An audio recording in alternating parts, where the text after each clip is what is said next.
Welcome to Popcorn Talk, featuring movie discussion, news, and interviews. Popcorn Talk. We talk movies. What's up, everyone? Welcome to another week of Star Wars news. I'm Steph, Sabraw, Chewbacca's long-lost daughter. And I'm here with my co-pilot, my favorite person on Earth, Ryan Nilsen, head of Popcorn Talk. Thank you so much, Steph. It has been such an incredible week of Star Wars news. Oh my gosh. But it's been a long week. I think we're in week 9 of quarantine, and it's just been Mandalorian. How are you doing? Good. I was actually thinking it is nice because I'm actually in pajamas. I just put on a little bit of makeup, and that is the one plus about doing shows that are from home. This is the way. That's what I'll say to that. This is the way.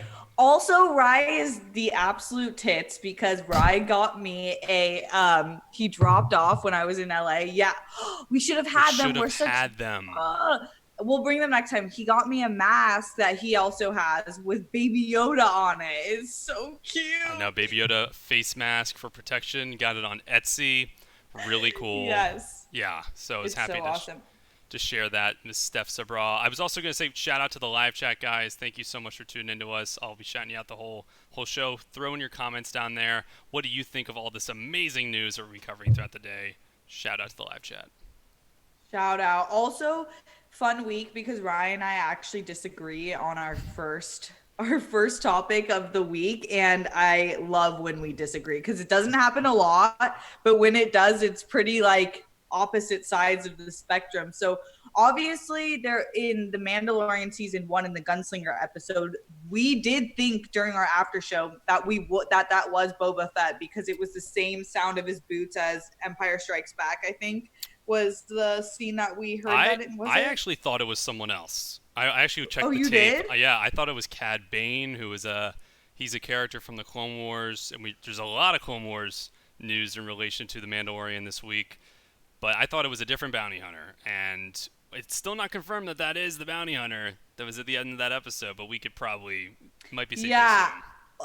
Okay, so here's the thing I keep going back and forth with. So obviously we have Temuera Morrison who's reprising his role as Boba Fett. Crazy and news. There's been that was insane because there's already been the addition of Ahsoka, but nothing's been truly confirmed or any solid facts of what their role is going to be like. So I thought maybe if he was coming back as Boba Fett, I'd be okay with flashbacks of him. I don't love the idea of him coming back from the Sarlacc pit. Now, why is that? Okay, because sorry, I just think that is just. You think he's lazy? I think it's lazy, and in canon, it's never happened before. I know in Star Wars Legends, I believe that it's happened a few times. I just think it's like, bro, this guy literally got taken by this gross pit. And you expect me to just think he's going to jump out and be cool. Oh, my gosh. I hear you. I hear you. But first of all, incredible news. Temuera Morrison. Yeah, this is the guy. I love him. I love him. This is amazing. I had hoped that he was going to be announced for Mandalorian Season 2 to reprise his role as Rex because, this is the guy who played Jango Fett in Attack of the Clones. This is the guy that they cloned the entire clone army after, which was Jango Fett, and he even cloned his son, which was revealed in Attack of the Clones, as Boba Fett. And he said, hey, you can clone me, use my physique as your clone army model, but give me a son and have him age normally, not twice the speed. So we know that his son will grow up to look just like him, so it makes sense that he would reprise his role as a Fett, but this time it's Boba. I'm really excited about that. I buy it. There were rumors that there were some video games that kind of alluded to like, oh, maybe he flew out, maybe he got out. I'm into it, but you can't get over the Sarlacc pit, can you? No, I can't, but I totally see the possibility of him coming back as Captain, or as him playing Captain Rex. That makes sense to me, and I think that would be really, really cool, especially with Ahsoka. That just makes more sense. The reason I don't think it's just a flashback with Boba Fett is because of that scene with Fennec Shan. Right, flashback, which I just don't see that happening. Neither do I. They were so sparse with the flashbacks last season, and I don't know if there's much story think it is, but to me, that's kind of just solidifying that was Boba. So would you? Fett. You don't want it. You think it's weird that he was able to survive? Yeah. And So, okay, this is also the thing, right? I love that the Mandalorian kind of did something new and outside of the Skywalker story that we've seen. And I think that's why people loved it so much. And so when you keep throwing back all these characters that we've grown attachments to, it just seems like an easy route for you to be like, you will love this because you already love these characters. I agree with that. Yeah, I think it's an easy route, but I also think it makes sense. One thing that the Clone Wars did so well was they fixed a lot of aspects of the prequels. And yeah, there might have been some quote-unquote retconning, but I don't think it's retconning in terms of like, this is lazy, we're just going to take it back. I think they made it work, and they made the overall story a little bit more interesting. With this one, I think one of the biggest critiques of Return of the Jedi is how Boba Fett goes out. Like, he gets accidentally knocked on his back in his jetpack, and he just falls in. And it's funny. Yeah. You don't necessarily need anything more than that. But I think it's a really cool idea if he climbed out and survived. Like, what would he be up to? I just think that when that movie was made, it was intended that he was dead. And so it would be different if like there was a scene where we see someone like crawling out or jetpacking out, but there wasn't at all. So it's just going against what the intention was originally, which I don't always hate when they do that because I mean, something should be changed, I guess, if you have the freedom to do it. But that, I don't know. I'm going to be excited. I like the actor and I think they'll do something fine with it. I'm not obsessed with that idea at all. Yeah, so from what I'm getting, you're psyched at the actor's return, but you're not psyched about Boba Fett. And I think it makes sense for him to also return as Captain Rex, which they haven't announced that yet. But the fact that Ahsoka Tano's in this show, and we know that Rex is with Ahsoka Tano, I think that'd be pretty epic. It would also give that actor, give Temuera Morrison the opportunity to play two characters, different ages, different storylines. Like, how awesome would that be? We haven't really seen that in Star Wars, where we got two actors playing the same person. Yeah, and I do think that would be dope because I think a lot of people don't. I think if you're not a really, really diehard fan, the whole clone situation in all the movies is a little bit confusing. Like, you could totally, I bet you my sister who watches the movies and likes them but isn't like a serious fan doesn't really get the whole cloning process and why Rex would look like Boba Fett and all of that. So I think it would be interesting to the normal viewer. It would flesh it out a little more. I think it would. It would connect the prequels in a really cool way and tie it all together. Because I remember people were mad about the reveal that Boba Fett ended up being a clone. Like he's Jango Fett's son, but I think they were just mad. Like, oh, it's the same guy.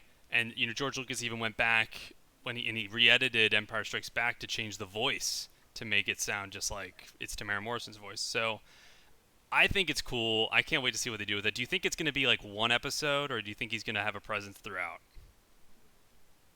I think it's going to be, it might be multiple episodes, but not a big character.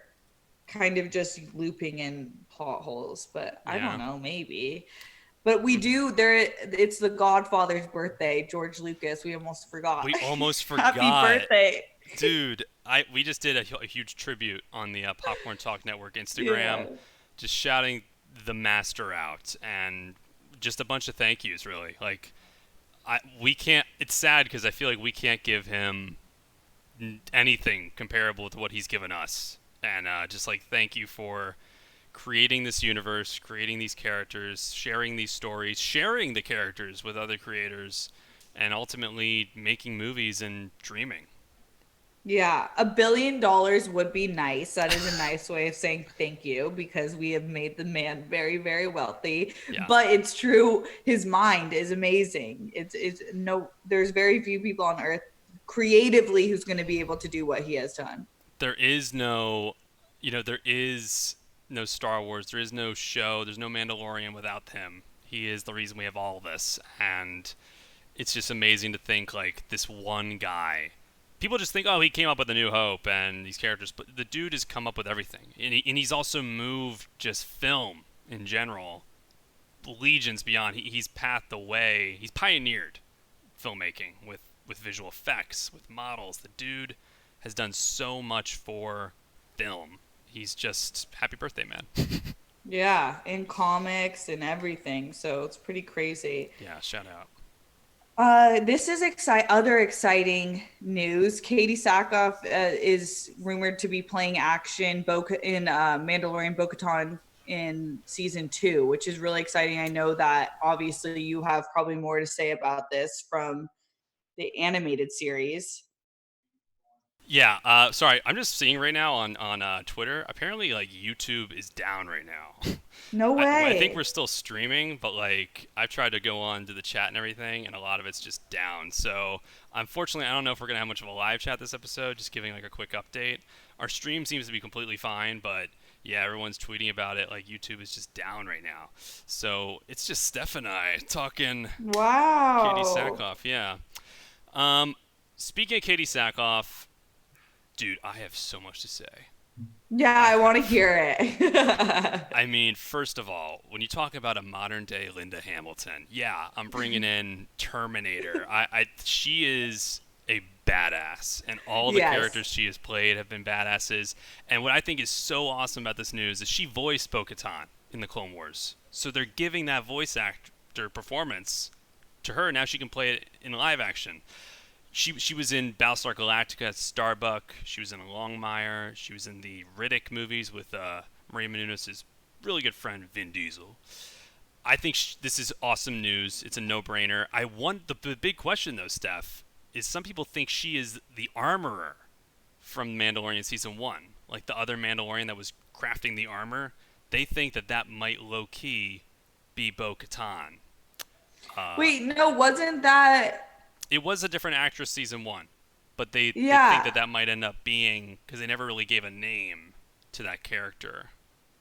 So Huh. that's an option. What's really cool about her character, just for those who might not know, in the Clone Wars, her character Bo-Katan's sister was the Duchess, the Queen of Mandalore, and was tragically killed.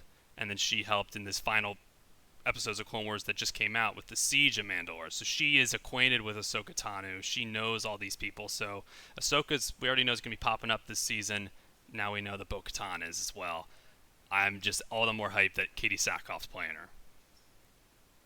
Yeah, me too. I think that she's gonna be she's just so dope, and I think that So this dope. role will be so cool. It did make me think about Ashley Eckstein and her not being Ahsoka Tano. I thought that was.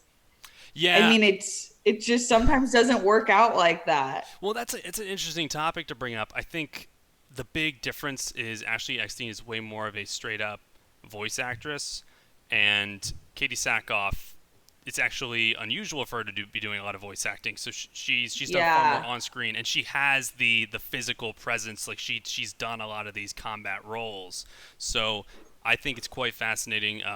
It's just a really inspired pick, and I wonder how long they thought about this, uh, about incorporating her into a live action series, because it's a really cool role. Like she is a badass in the show. She's a badass in real life, and she's actually been tweeting out a lot of her quarantine workout routines over the past couple weeks, which are really cool. And she goes like really in depth. It's not like a reel. She actually like shows what she's up to with the trainer and everything. So yeah, Wow. she's legit. And the idea that they already filmed it and everything, like it's already in the can. We're gonna see her come October. I know. Yeah, I think that's a great point, Rye, because it's true that voice acting is requires just as much skill as an actor to do it properly, but the only difference is that the physicality oftentimes does not match the character that the actor is portraying. Yeah, that's a great point as well. I'm just so hyped. Like we're tying in so many things from the Clone Wars to this next season of the Mandalorian. Like Mm-hmm. we got Boba Fett, we got Bo-Katan, and there's just a ton of we got Ahsoka Tano. I could not be more excited. There's all these jokes going around on just the Star Wars Twitter this week. Like they're gonna announce a show with no one pretty soon, because it feels like they're just saying everyone's in this Yeah, season. yeah, yeah. It's all going down.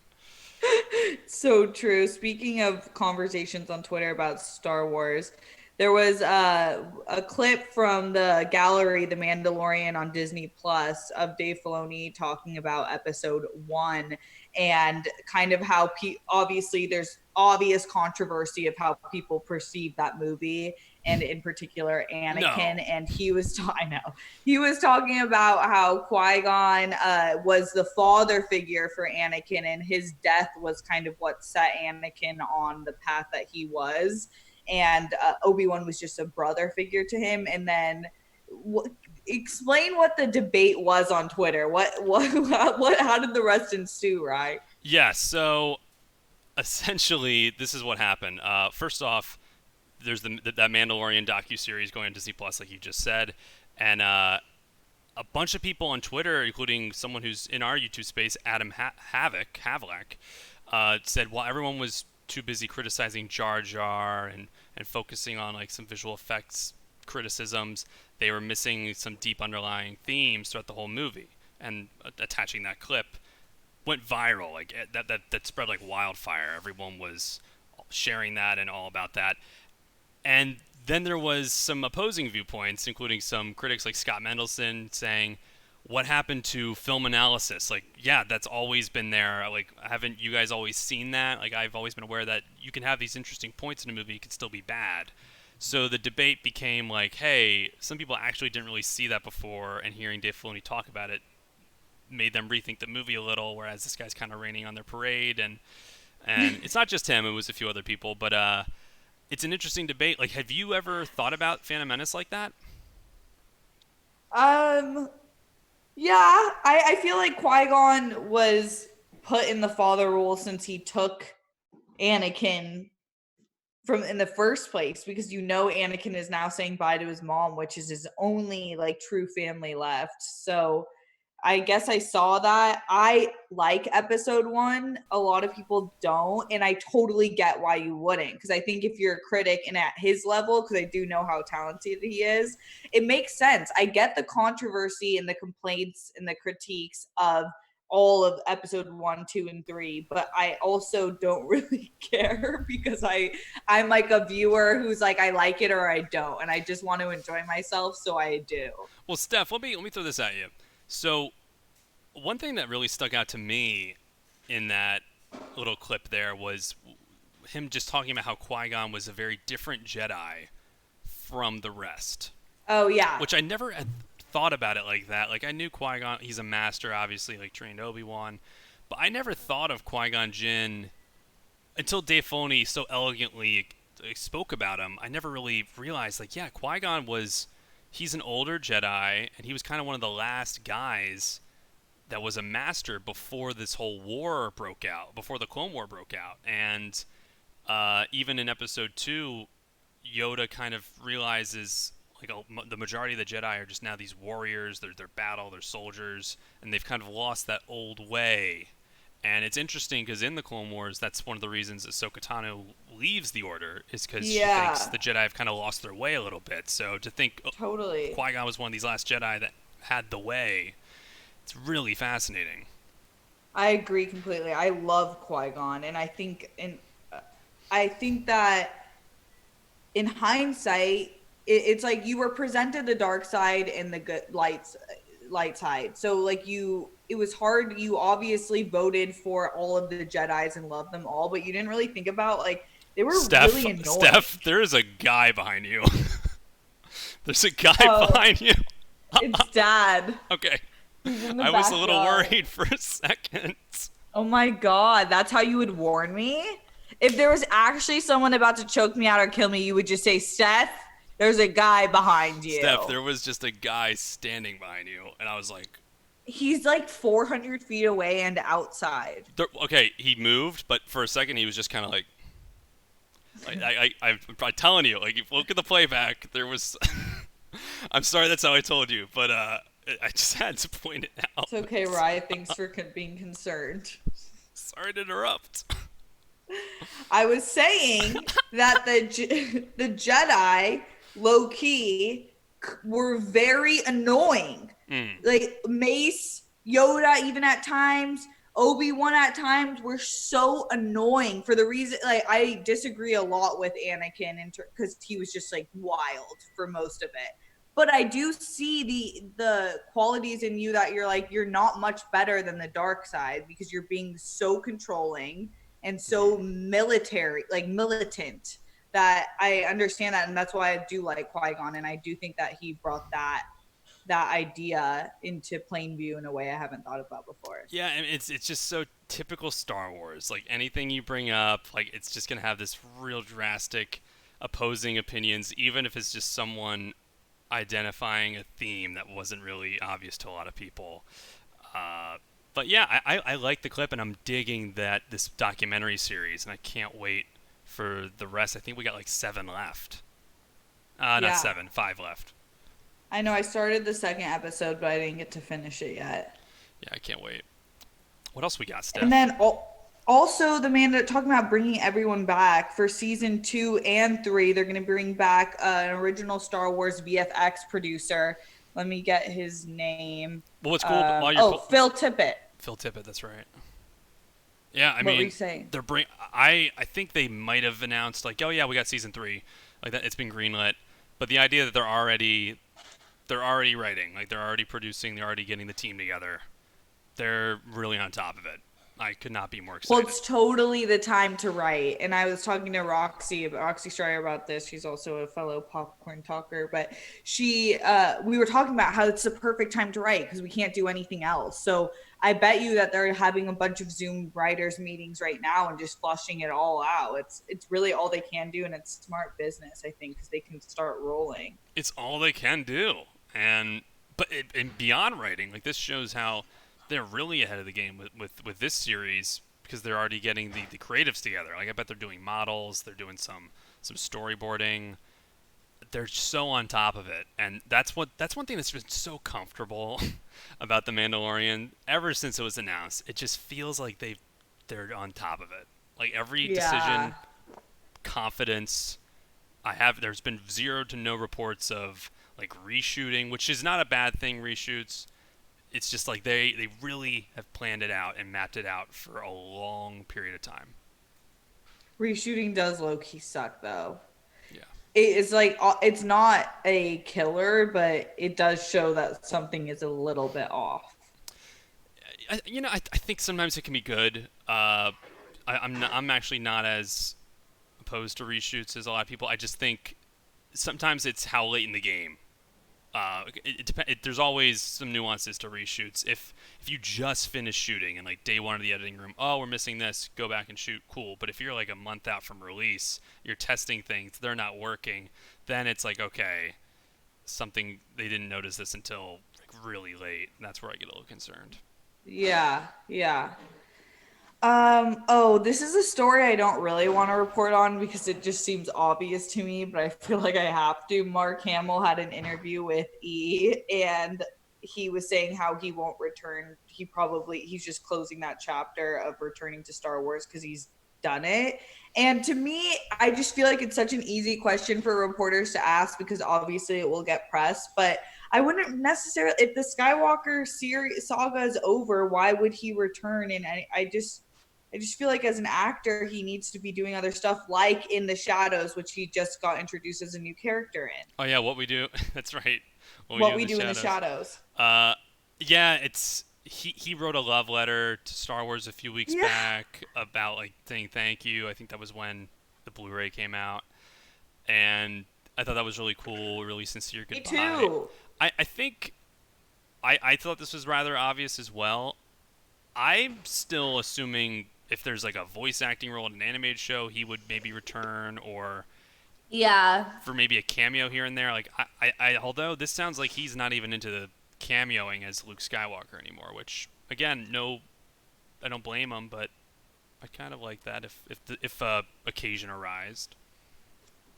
Yeah, I guess. I think the MCU does a really good job of dabbing in characters and different storylines in their different individual films.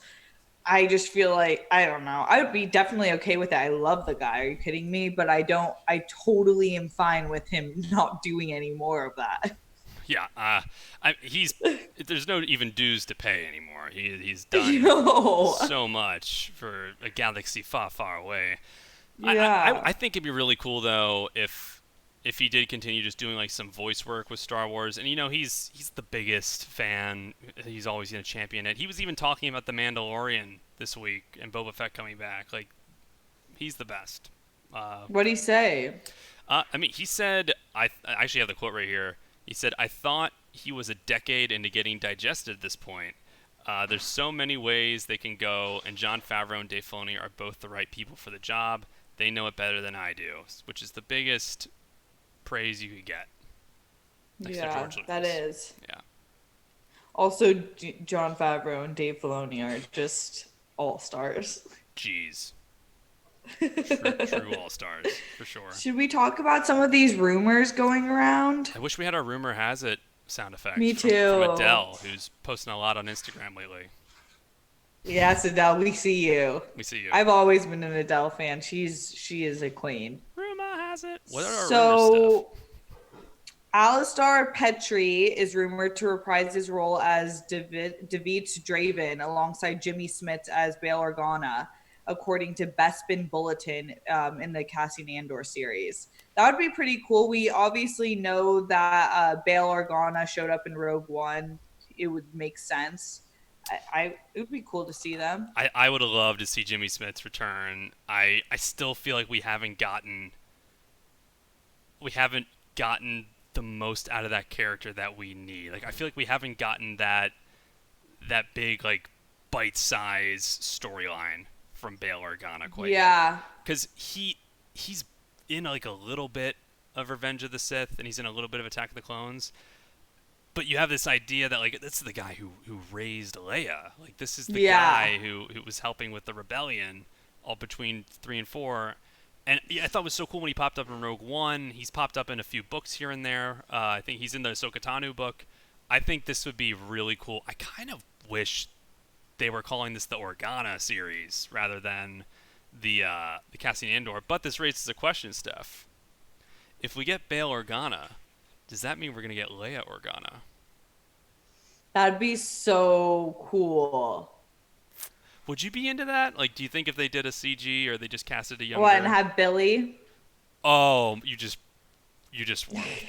Yes. That has to happen. I'd be down for only Billy, and if that worked, I would be so into that. Thing is, she's already a character though, because she's in Last Jedi and Rise of Skywalker as that. Like, haven't they done that before though?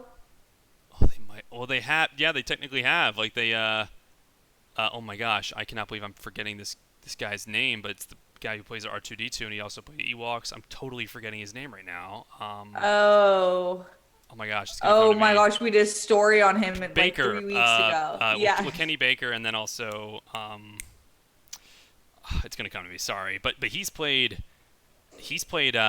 multiple characters. Oh, I know it. Warwick Davis. That's it. Warwick Davis. He was in Solo, and he's also played R2, and he's also played Ewoks. So they've done it before, but I don't think they've done it for like 2 human characters. Face to face, yeah. Right. Yeah, so I mean, I doubt it regardless, but if they did, I would want her because that just seemed, first of all, they look exactly like. Second of all, she's an incredible actress in her own right. And third of all, that's the only way you can pay tribute to Princess Leia. Dude, how cool would that be? I would love that. I think they would do it only for this specific scenario because you can't write this. You can't make this up. That would be the only time that I think fans would totally be okay and not really even question it. It would just be like, okay, of course you can do that, and that's how it should be if this character is going to be introduced. Do you think like would you prefer we're just going full on speculation here, but if you think if they did that, would you prefer she has a cameo or like a recurring bit? I'm leaning in a series. cameo. It's Cassian Andor. It would be a cameo. Yeah. Because it's not about her. Agreed. But I don't know. So maybe, but I doubt that. Another rumor is that Natalie Portman might reprise her role as Senator Padme. And or just a cameo. They don't really know, but I don't really see this happening either. I'm curious what your thoughts are.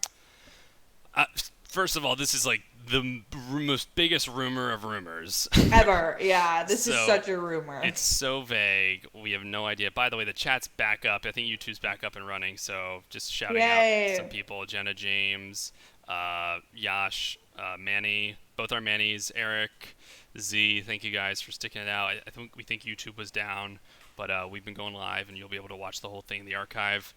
We're talking if Natalie Portman reprised her role as Padme. I love Natalie Portman. I think she's easily one of the best actresses Me too. working. There's a few things. So we actually had this author E.K. Johnston on. She wrote the Ahsoka book. I can never shut up about her. She just wrote 2 more Star Wars books since then that are both following Padme Amidala, pre-Phantom Menace. And so you could go that route, or you could have her pop up as like a memory, maybe in your Obi-Wan series, if you're like have a scene with Darth Vader. I'd be really interested in that. But other than that, we've kind of seen her story. Yeah, she was a massive part of all 3 of those films. So I think they did her character justice. And this rumor is, I feel like, purely based off the fact that Marvel is going to get her back in Love and Thunder. Oh, great call. Yeah, so I just feel like it's like, oh, maybe she's reprising roles, and that would be awesome. She's going to be like the male Thor. Of course she would reprise that role. That's the sickest thing I've ever heard. Yeah, it's pretty awesome. Like, she's going to be the next Thor. Like, how cool is that? Yeah. I think it's possible. That's what I'd say. It's like, I'm open to this possibility of her returning, but there's no way, unless they did a prequel before Phantom Menace, there's no way that she would be like a main character or have like a big role. I could see like a flashback and her popping up. Yeah.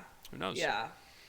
And the last rumor we already talked about would be the return of Captain Rex in The Mandalorian, because that has not been confirmed, but that would totally make sense. It would make sense. I think they could again, Mandalorian's 5 years after Return of the Jedi, and this is a retcon, but Dave Filoni has gone back and said, I guess in the Battle of Endor, there's a rebel soldier who has this thick white beard, and he's old, and he's gone, that's Rex, because that's how Rex looked in the Rebels show.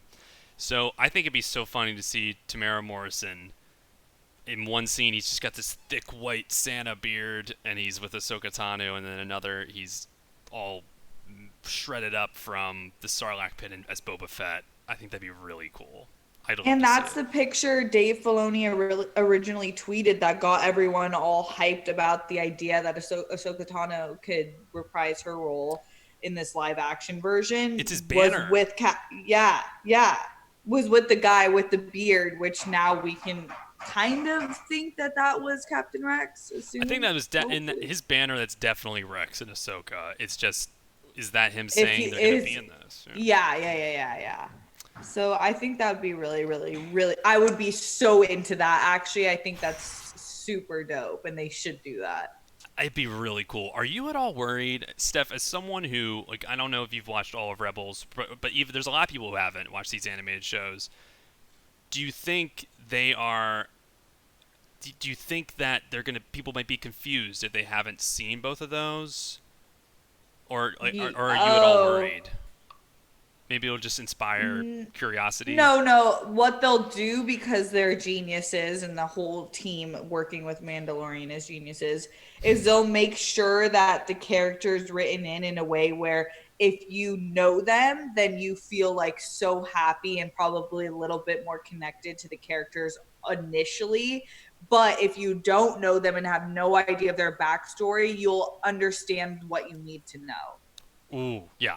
And I think you could, it makes those animated shows, they stand on their own, but for this new content, it's like, hey, if you want to learn more about these characters, we already got 2 series about all of them. So yeah, go check them out. I think it's a smart move too. That's a great point, Rye, that I think there's more incentive to include characters like this because it draws attention to where they came from originally in the franchise. Yeah, you're absolutely right.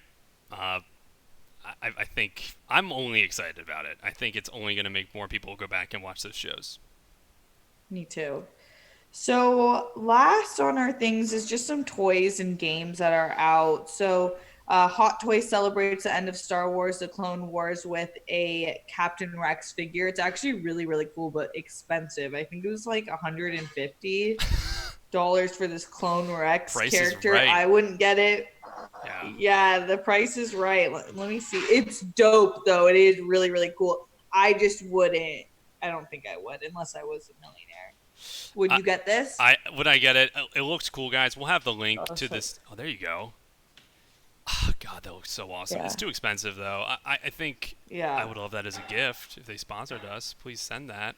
But yeah, they've made Captain Rex like my favorite clone trooper. And I remember before the Clone Wars even came out, I was just like, who's this random guy they've added in? Like, I haven't even heard. They haven't mentioned this guy in the movies. What's going on here?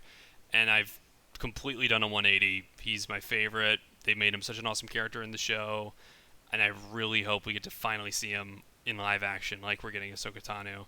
But I think the toy's great. The Star Wars toys are always amazing, and especially if it's like a Black Series or something like that. So no, I wouldn't buy it, but it's definitely awesome. There's one thing I was going to mention to Steph that I actually saw this week. It's not on our rundown though. Do you mind if I bring it up? Huh? No. Okay, I won't bring it. You Tell do mind? me. I want to hear it. I don't mind. Okay, here we go. So, this week there was some Disney exec that got quoted. It's a Lucasfilm exec he said like, it doesn't matter, it's all fake anyway. And like people lost their minds over it, and a bunch of press outlets, including like the New York Post, were just like, can you believe this? He said this. It's like, yeah, it is fake. Like, why are people losing their minds over a guy saying it's fake anyway? Like, it causes huge Wait, that's uproar. hilarious. I missed that. They were asking him about just certain decisions in Rise of Skywalker, and he was like, listen, it's storytelling, but it's fake anyway. Like, we're just trying to tell interesting stories. And people got really pissed that he used the word fake.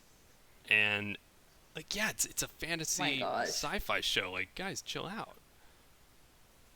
I'm almost more embarrassed. That stuff cracks me up, Rye. Yeah, it really does. It just shows the fandom can sometimes just be so crazy. His exact quote, this is Matt Martin, that's the name.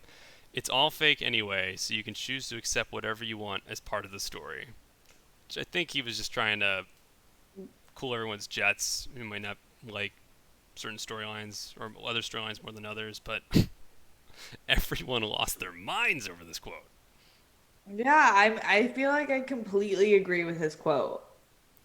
Yeah, and just before that, to give him all the benefit of the doubt, he said, to summarize, there's a reason that we need to internally know what is and isn't canon. They're talking about Star Wars canon. So we can keep our line of official storytelling as aligned as possible. But it doesn't mean fans can't individually pick and choose what they accept as true. This is kind of what we were just talking about with the animated shows, you know? Yeah. You don't have to watch them. No, yeah. But you can if you want. God, the fan bases are so toxic sometimes. I know. You just gotta have open arms. Accept it with open arms, people. Yeah, I don't have the energy to be that angry about anything. Except for like awful humans, but and Boba Fett being alive, apparently. I did not drag anyone. I just said I'd like to see the Sarlacc pit footage. Thank you. Right. Okay. This one I'm really so Star Wars Episode 1 Racer, the game, was originally released in 1999 on Nintendo Switch. But the Nintendo Switch version was scheduled to arrive May 12th of this year. 2 days ago. Yeah, I know. And the PS4 version was supposed to be May 26th, but both have been delayed because of coronavirus. I actually want to get a PS4 to play this game. Yo, I have a PS4. Really? Yes, and Darth Vader's We on have to play it. We have to play it. They've been doing this a lot with some great games lately. They've been remastering a bunch of the old Star Wars games, and I think that I never played this one, to be honest. I wonder if anyone in our live chat has, But yeah, once it comes out, you gotta get a PS4, and we just gotta play this nonstop. This might get me into gaming because I actually love racing things. I don't like killing. That's just so not in me. So I'm like, they should make a game that is the government part of Star Wars. So I want to be Padme or Leia as a general in deciding the leadership roles, so I don't have to kill anyone. Like Risk, like you want. Yes, I'm telling them what I'm giving them orders. I'm not killing anyone. Whoa! So you want to play a Star Wars game where there's no killing?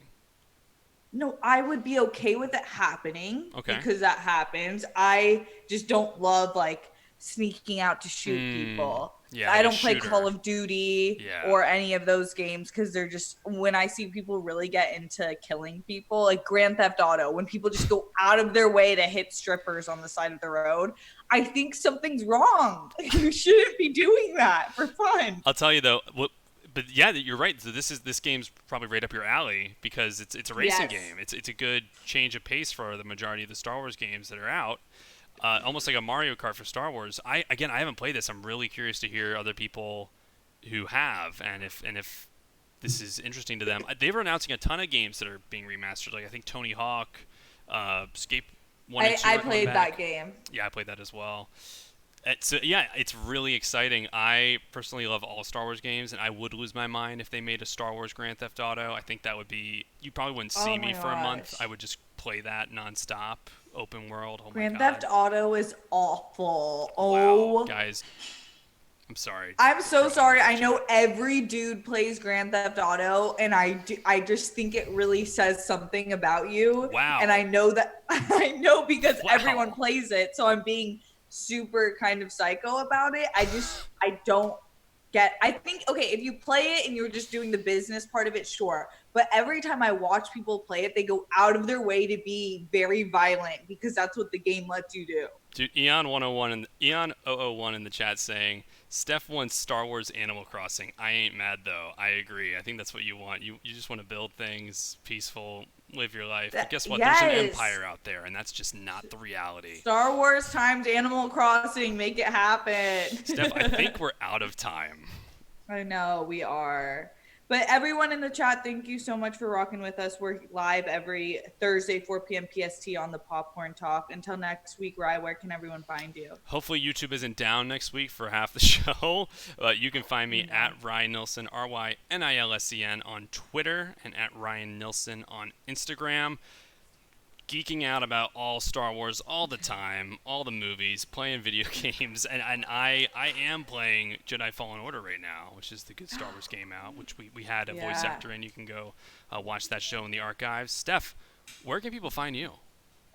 You can find me all over social media at Steph Sabraw on my YouTube channel, youtube.com/Steph Sabraw, and we'll be back next week. And until then, may the Force be with you all. Happy birthday, George. Yes. From producers Maria Menounos, Kevin Undergaro, and the entire Popcorn Talk Network.